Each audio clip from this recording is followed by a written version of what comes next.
Hey guys, I know this is like a different sort of like creepypasta narration, but I've decided to like add two different Pokemon creepypastas and make a collection out of them. So sit back, relax, and enjoy the narration. I'm what you could call a collector of bootleg Pokemon games. Pokemon Diamond and Jade, Chaos Black, etc. It's amazing that the frequency which you can find them at pawn shops, Goodwill, flea markets, and such. They're generally fun.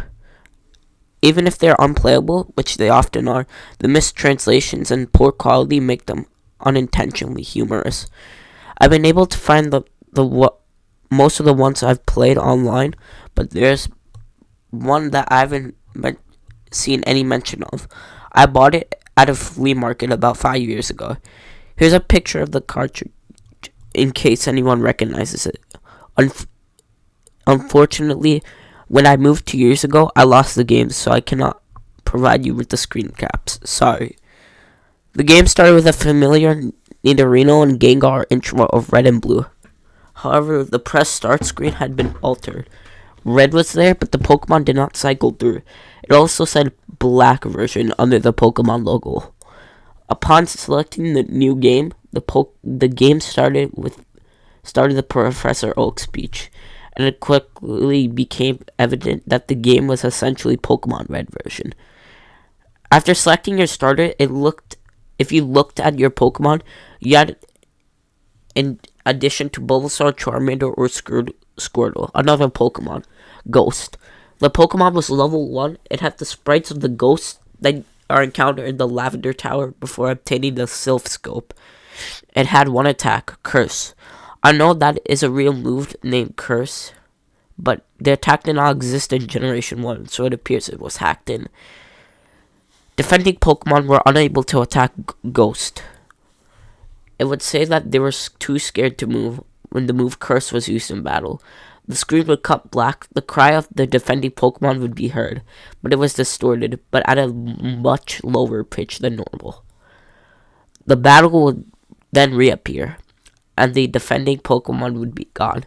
If used in a battle against a trainer, when the Pokeballs representing their Pokemon would appear in the corner, they would have one fewer Pokeball. The implication was that the Pokemon died.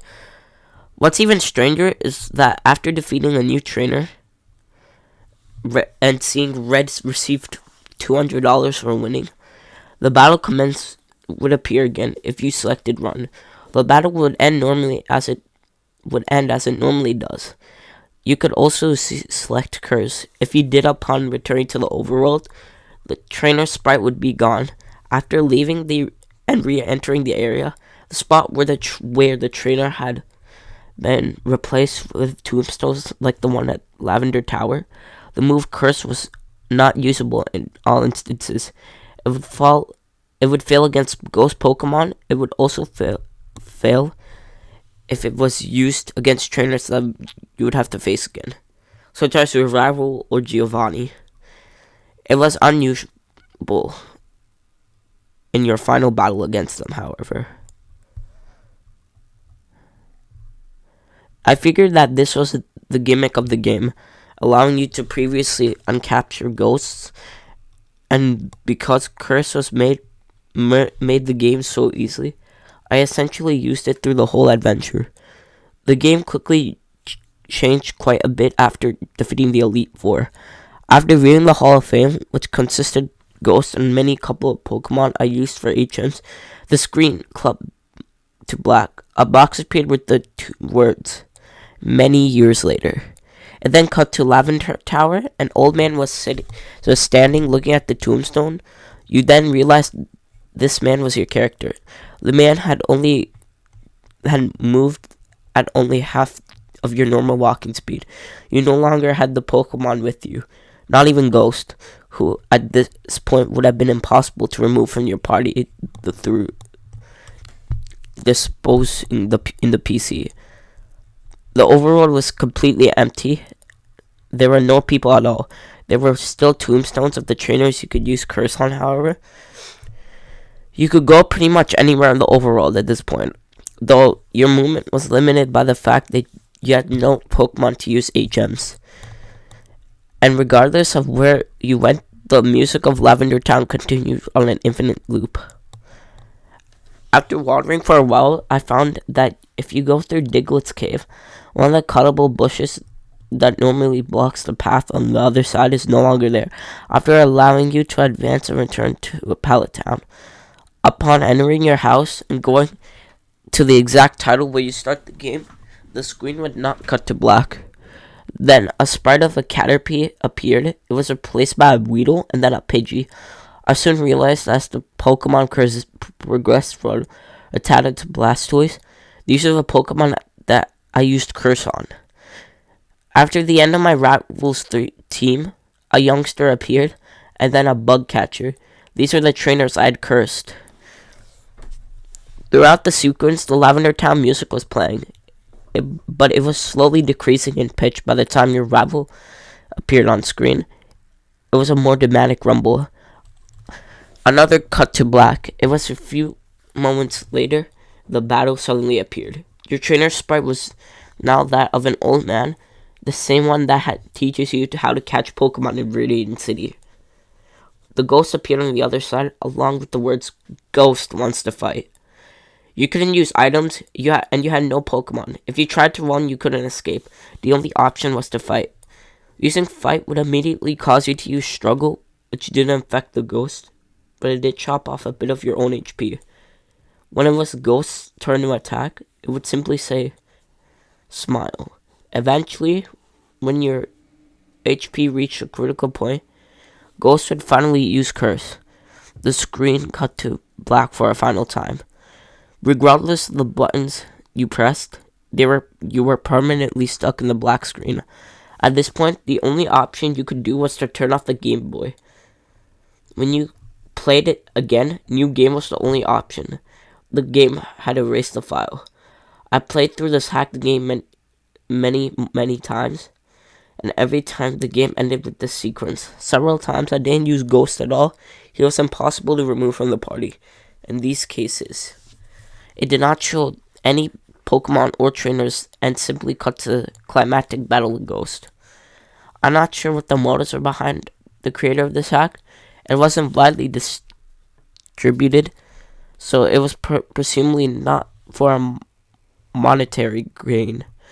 It was well done for a bootleg. It seems he was trying to convey a message, though I'm a sole receiver of this message. I'm not entirely sure what it was. The inevitability of death, the pointlessness of it. Perhaps he was simply trying to morbidly eject death and darkness into a children's game. Regardless, the children's game has made me think and has made me cry.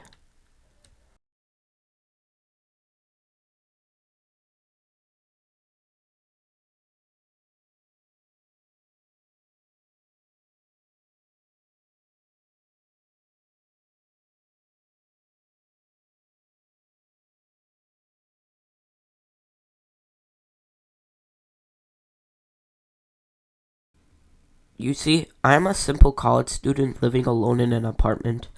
I was very enthusiastic about the release of Pokemon Heart Gold and Soul Silver here in the States.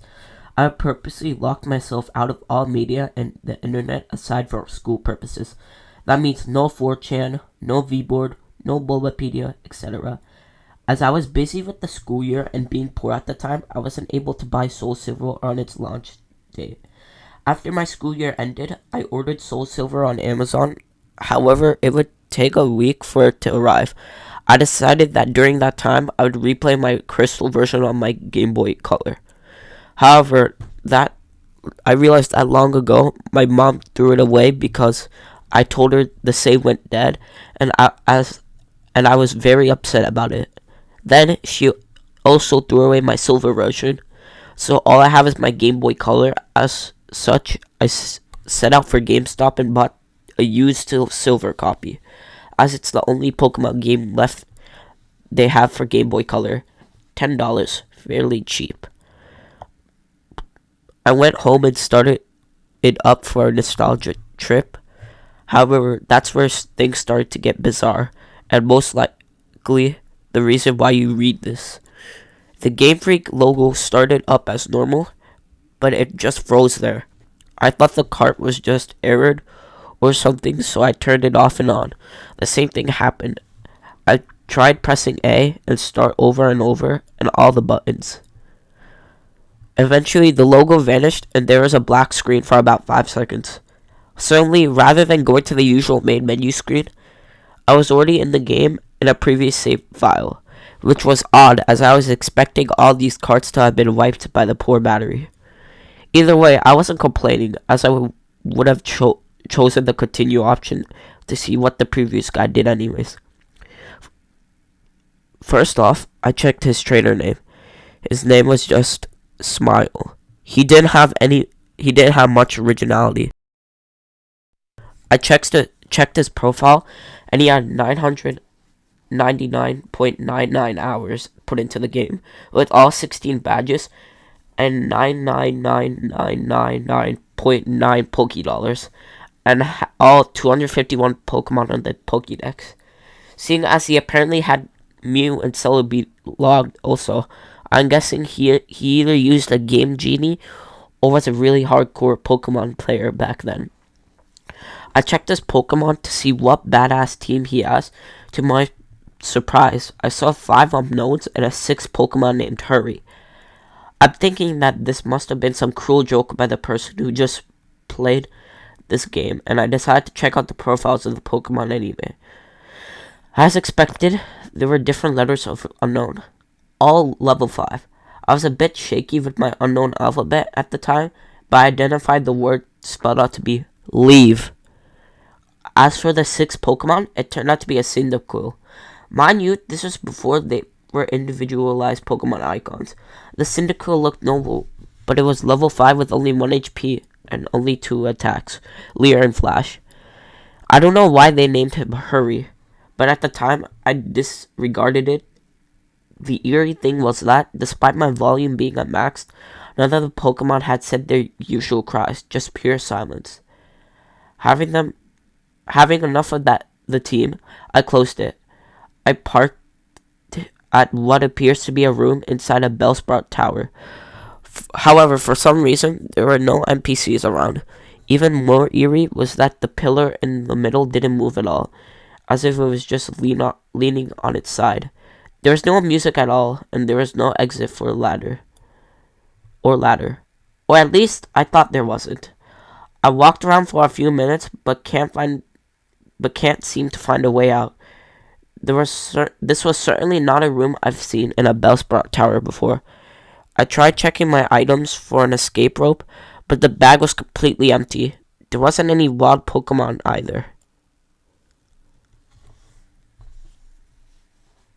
Finally, I managed to find a tower which turned out to be behind the tower. The screen turned black and the music finally started playing. I had a sudden chill as I recognized the melody. I heard the theme to be when you listen to the radio at the Alph ruins where the unknown are. I immediately realized that it wasn't a loading transition, but rather I was in a dark room and I would need to flash. Before I take care of that though, I immediately checked my Pokégear to change the radio to something more pleasant. But it turns out there is no radio card or even a phone, nor time cards. There was only a map card in which Gold, Smile from earlier, and I will call him Gold from now on, was just walking in the midst of black. I recall Cyndaquil has Flash, so I turned off my Pokégear and made Cyndaquil use Flash. I didn't see any message saying hurry use Flash or anything like that. The room just became lit just like that, and I soon regretted it. The room was a chilling blood red with a linear gray path heading south. The ladder I used to go up/down was not there at all. I had no choice but to head south. The screen got darker every 20 steps I made, until I finally made it to the end, which appears to be a sign. I read the sign which said, "Turn back now." Suddenly, I was asked to answer yes or no, but there was no question asked. I chose yes, as I did not know what it was asking, and the screen went black again, making a ladder climbed sound. The unknown radio music stopped, and in a few seconds was replaced with the not as creepy flute radio music. I was in another dark room as I held my breath and used flash again. Suddenly it said that Hurry has fainted, which was odd since I recall there is no status conditions like poison on him. And I clearly wasn't in a battle. I checked my Pokemon quickly, and suddenly he's no longer in my party. In fact, after a bit of investigating, none of my Pokemon are in there. But instead they have been replaced with level 10 unknown. I did the same thing as before and spelled out the unknown. My then team of unknown spelled he died. Either way, that creepy change, the room was lit to reveal myself in a very small room that appears to be only 4 squares big. The walls of that room were gray bricks as it was inside something that was hollowed out. Outside the room appears to be a bunch of graves similar to the ones in Pokemon Red and Blue. I walked around that small room and pressed A, but nothing happened. However, this was clearly a hacked game and some sadistic fuck sold it to GameStop. However, my curiosity kept me going. I checked the profile of Smile again, only to find that the sprite of gold was missing his arms. He also seems to appear less smug, but rather seems more sad and empty in a way that I do not know how to describe. For some reason, it also said now that he has 24 badges, which was clearly impossible. After a few minutes of aimless wandering, my character suddenly spun and did the escape rope spinning animation. Instead of flying up though, my character spun downwards slowly as if he was sinking. After that screen, the music stopped, finally landing the overworld sprite of gold is colored differently now. Instead of the usual red color he dons, he appears completely white now, including his skin. It's as if he came straight from the colorless Game Boy games placed into the colored background of the Game Boy Color. I checked his profile, and now is as white as his overworld sprite. He lost his legs and has what appears to be a bloody tears from his eyes. He also says he has 32 badges, which now starts to disturb me as the change of numbers seems to represent something important. I also checked my Pokemon, which this time contained 5 unknowns and a level 100 Celebi without a nickname. The unknown are this time leveled 15 and spelled out dying. I checked Celebi's profile. It was a shiny Celebi, except there's only half of the sprite and 1 egg, 1 arm, and 1 eye. It only has 1 attack, Paris Song. The area I was in itself was the Sprout Tower with the immobile pillar as before, except everything has apparently red now. I walked north for what felt like forever. Eventually, I encountered some generic men and women NPC. They were lined up to the side, just facing the long slantish pillar in the middle. They were also white, and nothing happens when I tried to speak to them. I kept on going north until eventually the pillar appears chopped off. With a transparent red in the spot, I went up to red, and without even pressing A, I was suddenly engaged and finally in a battle. The music starts again, which sounds like the unknown radio music again, but played backwards. Gold's battle backsprite matches his front with his bloody eyes, white skin, and lack of arms. Where red sprite was the same as before and gold silver crystal, except transparent. The text simply said, wants to battle. As if he has no names and both of us only have 1 Pokemon each. Which is weird, as I swore I had 6 with the unknowns. My shiny Celebi came out conveniently with half a sprite for the back sprite also. The shiny noise and the animation were different. as the sounds it made sound like multiple screech attacks used consecutively. Red sent out a normally male Pikachu, except he is level 255, and his sprite seems sad and has tears in his eyes. Rather than the usual fight, item, Pokemon, and run menu, I was given the option to use the attacks since Celebi only has one. I chose it naturally since Pikachu was level 255. He went first. Pikachu used Cursed, lowering his speed and increasing his other stats. I'm not even sure if Pikachu could use Curse. Celebi used Perish Song, and in 3 turns, both Pokemon get KO'd. Not like I had a choice. At this point, I didn't even want to go back to the fight menu, as the battle continued without me. Also note, there were no animations at all for some reason. Pikachu used Flail, which didn't do much damage despite his level and boost as his health was maxed. Celebi used Perish Song. Nothing happens as it was already used. Pikachu used Frustration, which did a shit ton of damage, knocking Celebi down to less than 10 HP. Celebi used Pain Split, which surprised me as Celebi didn't have that attack in the first place. Now Celebi and Pikachu have about 150 HP. Pikachu used Mean Luke, not like it did anything. As expected, due to the effects of Perish Song, my Celebi fainted.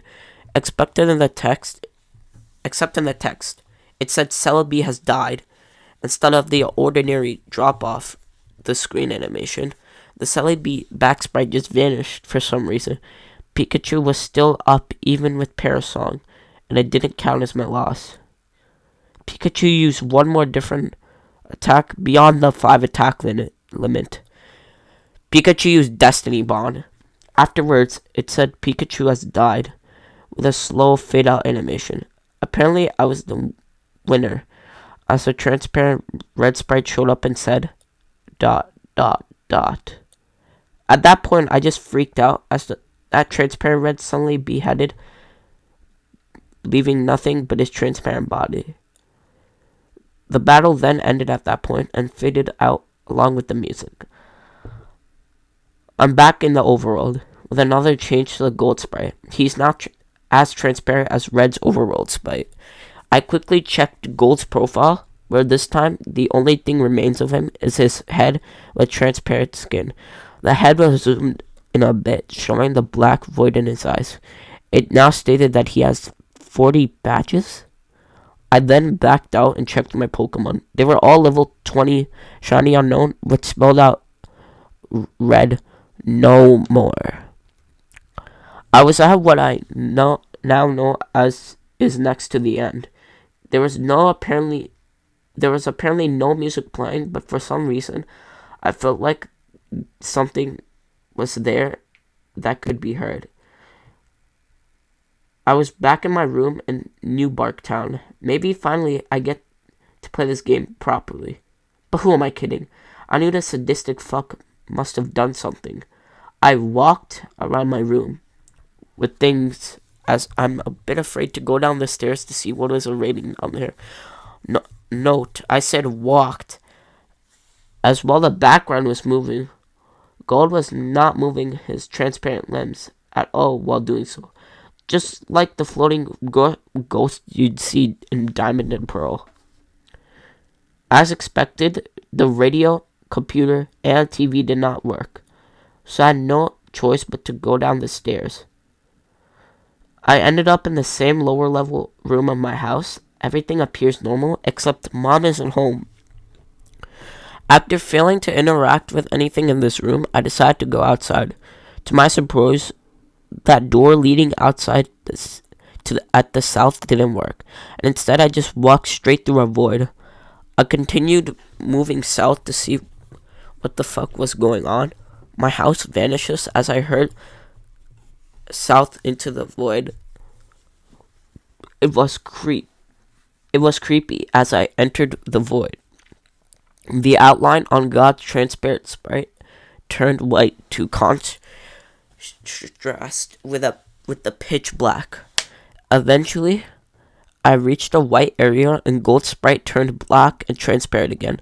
I continued south without thinking of stopping at all. After a long trek south, I finally encountered something. It was Gold's regular spray. I talked to it. He said, "Goodbye forever, ... Notably, with a space in between the forever and ... and vanished. As that happened, it said, ... used nightmare.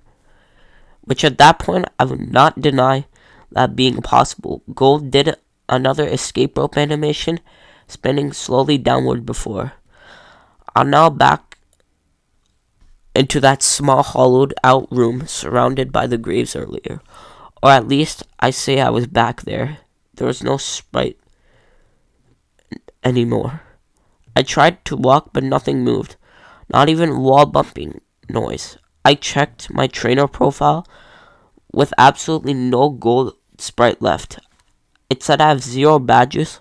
All pictures of the Johto gym leaders at the bottom were replaced with skulls. I checked my Pokemon, which were all level 25 unknown as expected. It spelled out a phrase that dared to read, "I am dead." As soon as I went back to the overworld, the room I was supposedly in was then covered with the same blocks as the walls. I then figured out what exactly the room said when the final text said R.I.P. That room was a big grave surrounded by other graves. Gold had already been dead. He died presumably a few years after he defeated Red. He was a young trainer who, despite his efforts in collecting so many badges and attempts to become a Pokemon master, was still unable to avoid the inevitable fate of death. His efforts were eventually forgotten by the next generation. I was unable to escape from that text. No matter what I had pressed, I tried resetting the game, and the same thing happened, at which I then finally decided to give up on that horrible nightmare. After that experience, I never looked at that gimmick unknown the same way again.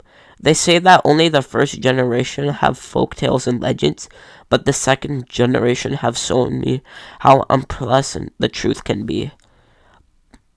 I eventually enjoyed Soul Silver immensely, but I still can't unthink what that rigged game has told me.